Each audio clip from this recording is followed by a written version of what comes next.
Hi, it's Steve and Joe from Freshagenda, and Steve, we're here from sunny Queensland, which is looking a little bit cloudy today, but still warm. So we're going to make this quick, just a run through of a bit of the background for GDT and an interesting event, and then of course chart of the week. Yeah. So in the background, which hasn't changed much, tight milk supply, a lot of emphasis on the rising input costs, and probably the last couple of weeks we've seen more of that pressure with the Ukraine invasion playing out, and pressure on feed markets, energy markets, and that creating greater concern that milk supply is going to be a lot tougher globally. With that going in. And just a little aside, we had all that rain in New Zealand a little while ago. That's dried out again. Yeah, and it's a real roller coaster, isn't it? It is, and the soil maps look chronic again. Demand side, cheese rules. Cheese is pulling a lot of milk in Europe, and that's keeping values very firm. And more about that soon. China's lockdown's creating quite a bit of uncertainty. Yeah, quite a few large cities have locked down again in the last week, while China still pursues this COVID zero policy. Yeah, it's rocked other commodity markets. It certainly has. The rising cost of living.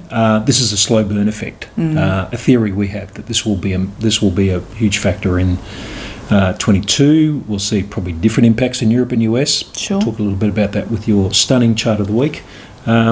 And some mixed developing market signals, which we are seeing in GDT results. Yeah.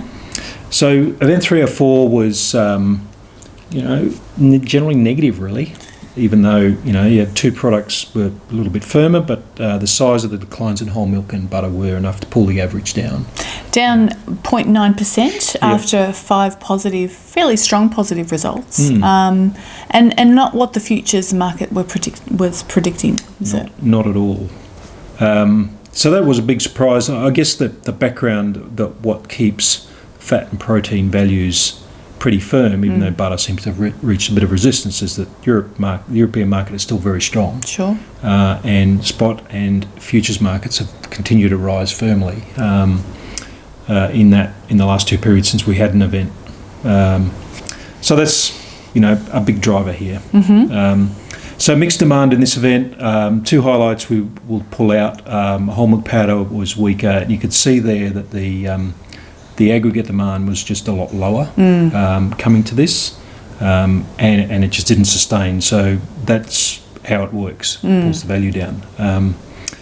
And the AMF situation we'll come to, that was a very positive. Demand well up on average. That's right. Yeah. China bought more whole milk powder, even though there was a lot of speculation about whether they were done, or would these prices push resistance, or what's their internal situation like. So volumes were a little bit higher, but not the case in skim milk powder, which is also quite interesting.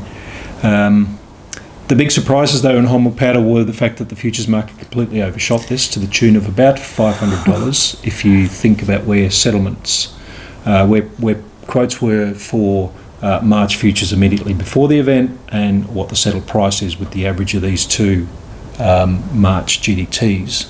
So about a $500 undershoot. So that's, I'm sure, caused a bit of pain in some places. The other surprise was the very strong surge in instant product prices. Yes. So that's more of a consumer product, in selling in tins or reconstituted for beverages. That's right. So there were some supply limits this time around, and that seems to have caused a bit of concern for some buyers who are looking to lock in, and happy to lock in at higher prices because there's probably good margins in those products. Yep. The other factor here, though, is that we've seen that wider discount whole milk powder continuing to be the value buy compared to fat and protein values. Yeah. And that widened a lot, and almost $100 off being the highest we've seen as a result of this event. So that puts pressure on, where do we go next? It's possibly unlikely to see fat and protein weaken down to where whole milk powder is. So whole milk powder is still looking good. Yeah, with the veg oil market raging, what we've seen previously is then the Middle East comes back and snaps up some of these bargains.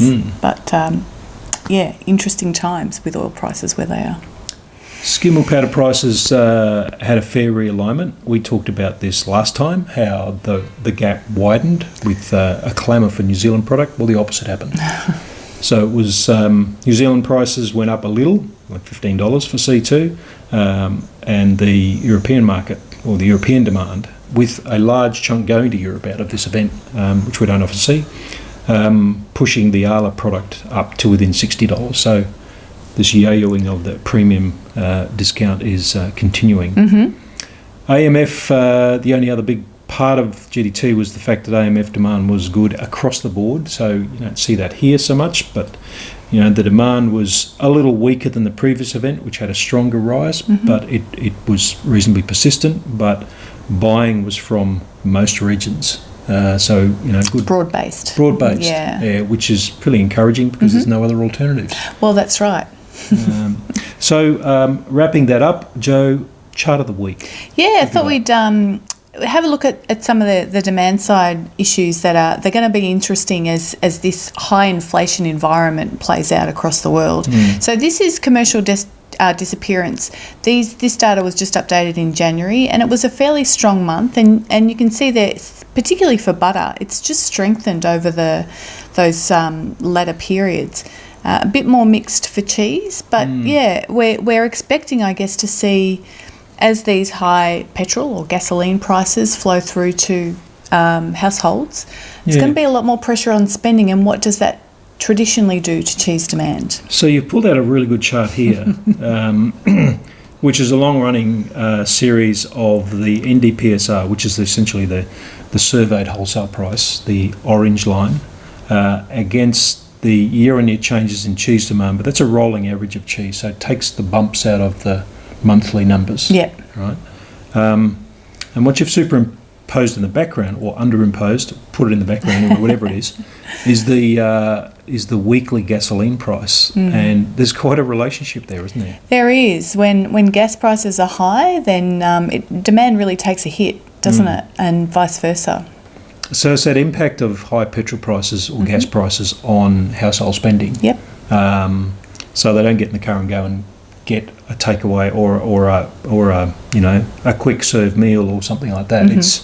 They become a little bit more frugal, or it puts pressure on spending. So we're entering a sustained period of high gas prices, you would think, and cheese demand in the US is really important in terms of how that milk is used. Yes. And whether that weakens the class 4 part of the complex. So this is a good one to watch. We've been doing more work on this in our quarterly outlook, which is coming out in a couple of weeks.